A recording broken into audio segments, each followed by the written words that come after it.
We need to get rid of the boys, Amaka, he said, his voice low but insisting. What?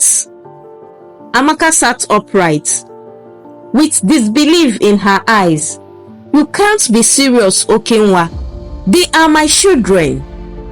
In the busy city of Amite, there lived a man of great stature and reputation, Chief Ezugo. The people of Amite knew him as a successful businessman, a man of the people, but also a man whose personal life had always been a matter of quiet speculation. Chief Ezugo, though with all his accomplishments, didn't get married on time. He has accumulated so much wealth for himself, and his connections spread wide. But for years, he remained a bachelor. His kinsmen from his village, ever traditional, had pressured him relentlessly to take a wife. A man of your status without family is not right, they would say during village meetings. Who will inherit all you have worked for? They would always tease him, and he would just laugh over it. I will get married at God's own time, when I meet the right woman, Chief Ezugo would always say in defense of not being married at 50 years. Chief Ezugo finally gave in. After a long search, he found a woman named Amaka from a neighboring village. Amaka was beautiful, with a light skin color and a laugh that could echo through the skies. She was much younger than Ezugo, who was already well into his middle age. Despite their age difference, he was attracted by her young age and beauty, and he wasted no time performing the necessary traditional rites to make her his wife. Their union was blessed with 3 sons, Somto, Ekene, and Jindu. Life seemed perfect, or at least it appeared so from the outside. Chief Ezugo, though not a particularly affectionate man, provided everything his family needed. They lived in a grand house that stood out from the modest homes of Amite, with cars and luxuries many could only dream of. But Amaka was restless, though her life appeared to sparkle with wealth and privilege. Beneath the surface, she remained unsatisfied. Chief Ezugo, though generous, was often away, caught up in his endless business ventures. He was a man focused on expanding his empire, leaving little time for the affection his young wife craved for, thereby creating room for an intruder. She had married a provider, but not a companion. It was during one of Chief Ezugo's many trips that Amaka first met Okenwa. Okenwa was everything her husband was not: young, vibrant, and daring to the eye. He was a man who lived on the fringes of the society, with a devil-may-care attitude that both intrigued and frightened Amaka. Okenwa courted her with the kind of attention and passion she had never known. He would whisper sweet words into her ears as they met secretly in hidden corners of the city. What started as a thrilling flirtation quickly spiraled into a serious affair. Amaka, you deserve more, Okenwa would tell her, his eyes dark with desire. You deserve a man who will not only give you wealth, but love you completely. A man like me. Amaka, seduced by Okenwa's words and charm, found herself sinking deeper into the affair. Soon, it was no longer just about passion. It became about power, greed, and the life she thought she deserved. Hello my lovely viewers, hope you've subscribed to this channel. If you haven't, please hit the subscribe button, like, share and drop your thoughts in the comment section. Grab your popcorn as we dive deeper into the intriguing part of this real life story. Thank you. It was Okenwa who first planted the seed of treachery in Amaka's mind. His old Amaka, Okenwa would say, the words dripping from his mouth like venom. Why should you waste your life with a man who doesn't even love you? Everything he owns could be yours. All you have to do is get rid of him. At first, Amaka turned down the idea. Kill my husband? She refuted at the thought. But Okenwa was relentless, and day by day, he chipped away at her resistance. He painted pictures of a future where they could elope, take over Chief Ezugo's wealth, and live the life they had always dreamed of, free from the shadows of her marriage and responsibilities. One evening, after weeks of persuasion, Amaka finally gave in. It was a quiet night in their mansion, the kind where the air was thick with the scent of night-blooming jasmine. Chief Ezugo had returned from a business trip, exhausted and unaware of the dangers growing in his own home. Amaka prepared his meal as usual. Only this time, she laced it with poison Okenwa had obtained from the city's black market. As Ezugo ate, unaware of the danger that lurked in his plate, Amaka sat across from him, her hands trembling slightly. She watched him closely, waiting for the poison to take effect. Amaka, he said that night, his voice thick with the warmth of a man satisfied after a long day. You've done well with the boys. I know I don't say this often, but I'm very proud of you. Her heart twisted in her chest, a fleeting moment of guilt washing over her. But it was too late. Within minutes, Chief Ezugo clutched his chest and collapsed on the floor, gasping for air. He died within moments, the life draining from his eyes. As Amaka stood frozen in a place, the house was thrown into chaos. The doctor was called upon, but it was of no use. Chief Ezugo's death was ruled a heart attack, and no one suspected anything was wrong. After all, he had no close relationship with his siblings who might have raised concerns. They had long accused him of hoarding his wealth and refusing to help them financially.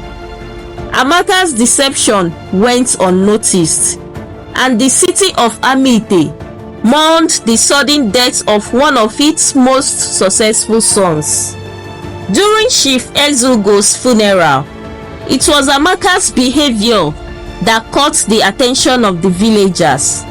While the women gathered around her to offer their sympathies, they couldn't help but notice her cold demeanor. There were no tears, no signs of grief.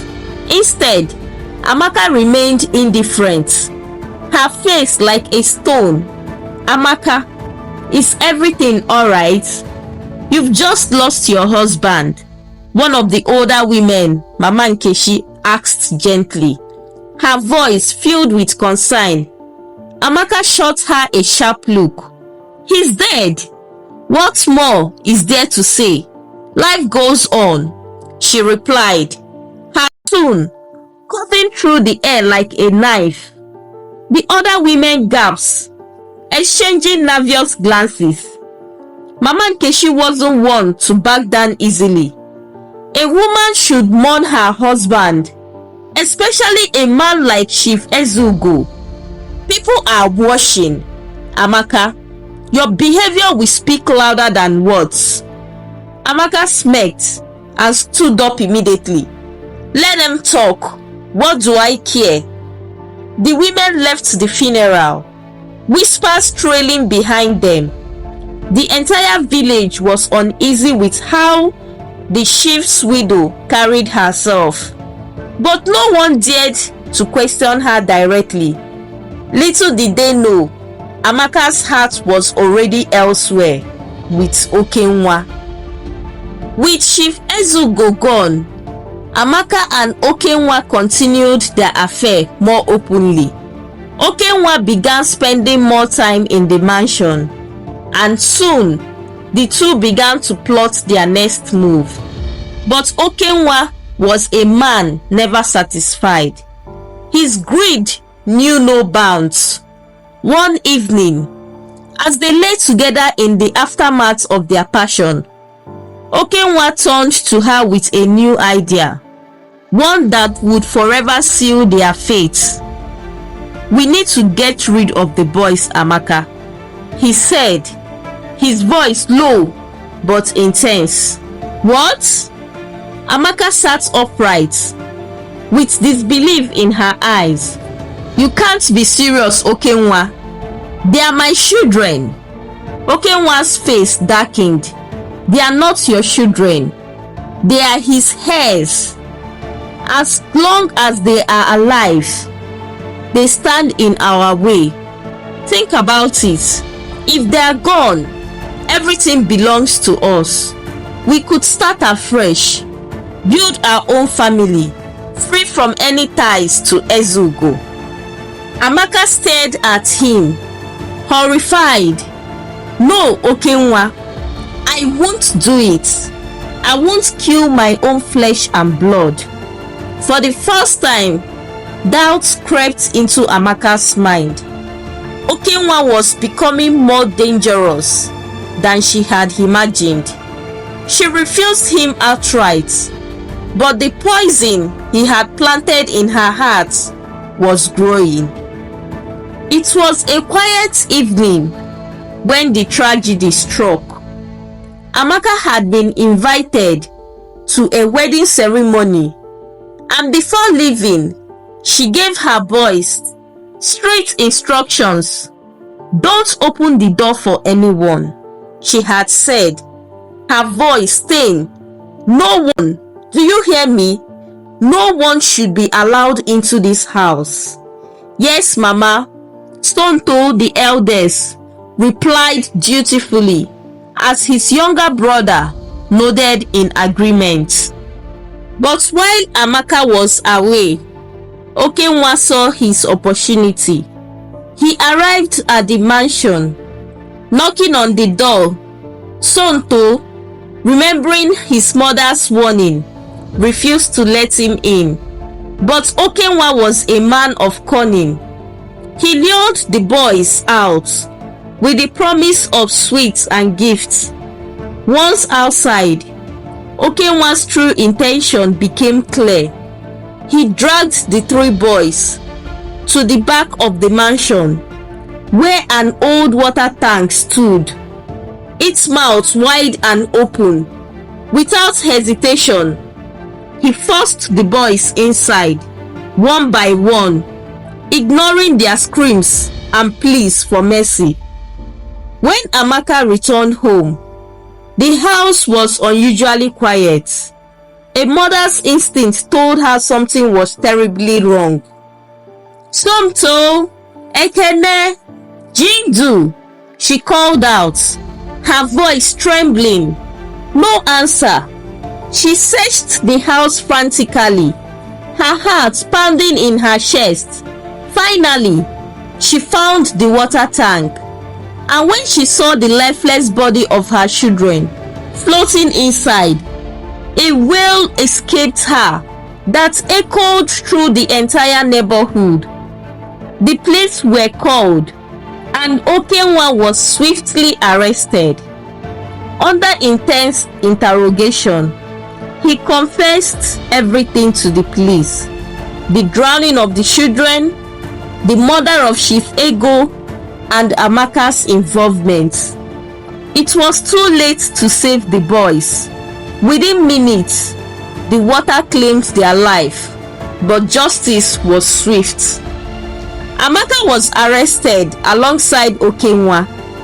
The city of Amite, once place for prosperity for her, had turned into a living nightmare. The court sentenced Okenwa to life imprisonment for his crimes, but Amaka, given her role in Chief Ezugo's death, served her term and was released years later.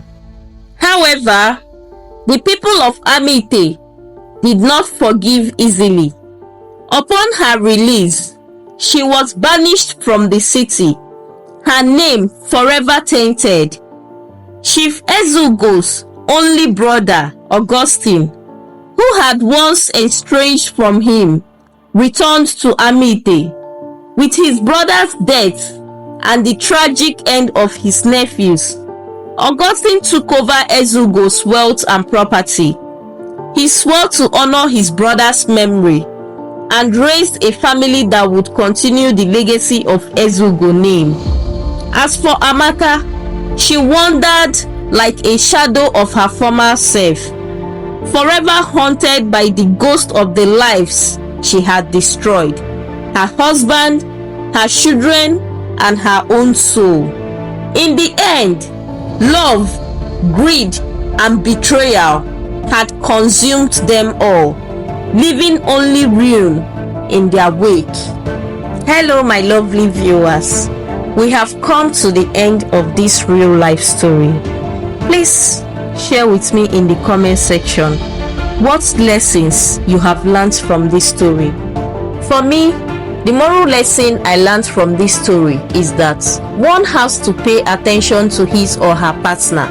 I feel Ezugo was carried away with business trips and all that and neglected the feelings of his wife. But nevertheless, there's no excuse for evil anywhere. Amaka was really extreme, which led to the destruction of her family, and she paid dearly for her sins. Please don't forget to subscribe to this channel at African Storytales by Abby. Like, share, comment with your friends and loved ones. Hit up the notification button to stay tuned for more interesting and mind-blowing story. And big ups to my founding subscribers. I remain your favorite storyteller, African Storytales by Abby. Bye.